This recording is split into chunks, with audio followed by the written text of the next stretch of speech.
నటీనటుడు Dhanush multi talented person. నటుడుగానే కాకుండా గాయకుడిగా, దర్శకుడిగా నిరూపించుకున్నాడు. గతేడాది రాయన్ చిత్రానికి దర్శకత్వం వహించి సూపర్ హిట్ అందుకున్నాడు. తాజాగా తను దర్శకత్వం వహించిన చిత్రం జాబిలమ్మ నీకు అంత కోపమా. తన మేనల్లుడు పవిష్ నారాయణ్ను హీరోగా పరిచయం చేస్తూ ధనుష్ డైరెక్ట్ చేసిన ఈ సినిమా తెలుగు, తమిళ్ భాషల్లో ఫిబ్రవరి 21 ఈ శుక్రవారం ప్రేక్షకుల ముందుకి వచ్చింది. జీవి ప్రకాష్ కుమార్ మ్యూజిక్ అందించిన పాటలు నెట్టింట తెగ హల్చల్ చేశాయి. ట్రైలర్లో జాలీగా రండి, జాలీగా వెళ్ళండి అని ధనుష్ చెప్పిన డైలాగ్ సినిమాపై మరింత ఆసక్తి పెంచింది. మరి ఈ చిత్రం ప్రేక్షకులను ఏ మేరకు ఆకట్టుకుందో చూద్దాం. ప్రభు ఒక షెఫ్. ఇంట్లో అతనికి పెళ్లి సంబంధాలు చూస్తారు. అప్పటికే నీలాతో అతనికి బ్రేకప్ అవుతుంది. తదుపరి పెళ్లి చూపుల్లో అమ్మాయిని చూసి ప్రభు షాక్ అవుతాడు. ఇద్దరు చిన్నప్పుడు క్లాస్మేట్స్. వారం రోజులు జర్నీ చేశాక పెళ్లి మీద నిర్ణయం తీసుకోవాలని అనుకుంటారు. అయితే నీలా పెళ్లి పత్రిక చూసి ప్రభు డీలా పడతాడు. తన ఫ్రెండ్ అడగ్గా నీలాతో ప్రేమ కథ, బ్రేకప్ గురించి చెబుతాడు. నీలా తండ్రితో ప్రభుకి ఉన్న సమస్య ఏంటి? ఇద్దరు బ్రేకప్ చెప్పుకోవడానికి కారణమేంటి? డెస్టినేషన్ వెడ్డింగ్లో పరిచయమైన అంజలి ఏం చేసింది? నీలా పెళ్లి ఎవరితో జరిగింది అన్నది సింపుల్గా కథ. దర్శకుడిగా ధనుష్ తీసిన 3వ చిత్రం ఇది. యూత్ఫుల్ రొమాంటిక్ కామెడీ సినిమా. బ్రేకప్ సాంగ్తో సినిమా మొదలవుతుంది. ఓ మధ్యతరగతి కుర్రాడు, అత్యంత ధనిక కుటుంబంలో పుట్టిన అమ్మాయి మధ్య సాగే ప్రేమ కథ ఇది.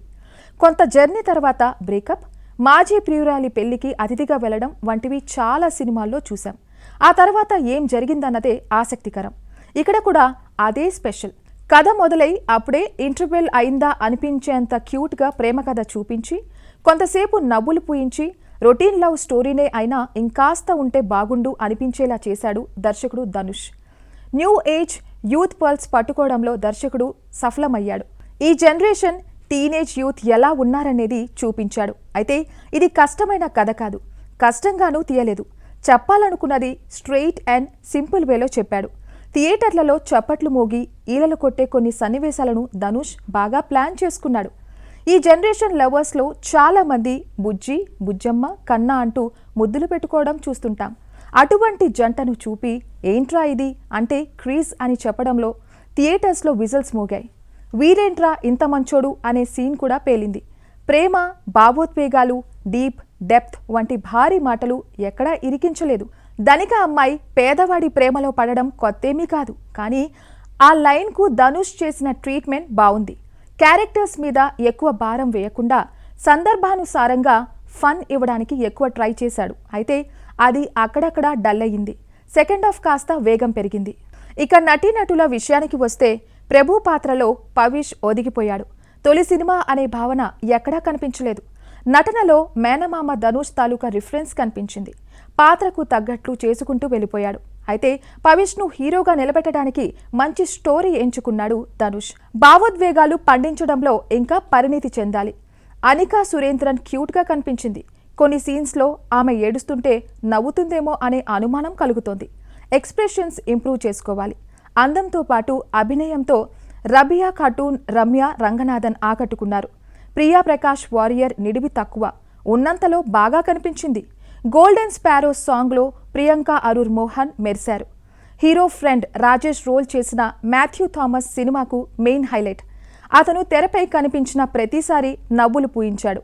నటన, టైమింగ్, డైలాగ్ డెలివరీ బాగున్నాయి. శరణ్య పొన్వన్నన్, ఆర్ శరత్ కుమార్, ఆడుకలం నరేష్ పాత్రలు సోసోగా ఉన్నాయి. సాంకేతిక నిపుణులు పనితీరుకొస్తే లియో బిట్రో కెమెరా వర్క్ ప్లెజెంట్గా ఉంది. జీవి ప్రకాష్ పాటల్లో కొత్తదనం లేదు. ఆర్ఆర్ అక్కడక్కడ బాగానే అనిపించింది. పాటల్లో తెలుగు సాహిత్యం అర్థమయ్యేలా ఉంటే బాగుండేది. డబ్బింగ్, లిప్ సింక్ విషయంలో జాగ్రత్త తీసుకోవాల్సింది. నిర్మాణ విలువలు బాగున్నాయి. సీక్వెల్ అనౌన్స్మెంట్తో ఎండ్ కార్డ్ వేశాడు డైరెక్టర్ ధనుష్. ఇదొక సాధారణ ప్రేమ కథ అనే ట్యాగ్ లైన్తో ఎక్కువ అంచనాలు పెట్టుకోవద్దని దర్శకుడు ధనుష్ ముందే చెప్పాడు. రాయన్ లాంటి రస్టిక్ యాక్షన్ క్రైమ్ డ్రామా తీసిన ధనుష్ వెంటనే ఇలాంటి ఓ క్యూట్ లవ్ స్టోరీతో మ్యాజిక్ చేశాడు. రోజు చూస్తే జాబిలమ్మ అయినా ఒక్కరోజు చాలా అందంగా కనిపిస్తుంది. అలాగే రొటీన్ లవ్ స్టోరీస్ని కాస్త ఎంగేజింగ్గా, ఎంటర్టైనింగ్గా చెప్పగలిగితే జాబిలమ్మ నీకు అంత కోపమా లాగా క్యూట్గా అనిపిస్తుంది. ఏ అంచనాలు లేకుండా థియేటర్కు వెళ్తే హాయిగా నవ్వించే సినిమా ఇది.